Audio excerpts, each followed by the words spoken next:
Chief Minister da Mitop Singh Takthokpiyu amadi Ngamkheida Ahenba Security Thambiyu haina Phungyar SCG MLA Leishiyo Keishing na aiba cherol ama thajinkhre hairi Myanmar ga tainariba Manipur gi Kamjong district ke khulkayada khunja singi masingdagi Myanmar dagi changsilakpa Mitop Singh na angakpa phangna henkhre Mitop Singh asina khunja singbu phuba chaibadagi hentoktuna hatpa phawba yaurakle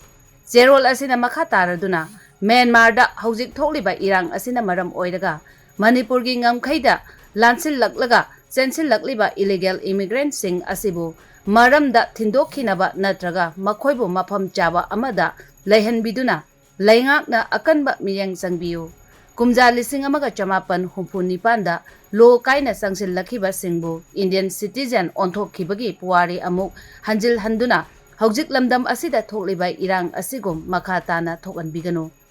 Hauzik yumlo nariba laibak Myanmar da thokliba political crisis asina maram oiraga haukiba chahi English ani kulhumdoigi November tha dagi hauna Myanmar dagi lo kaina mitop kaya leptana sangsilakle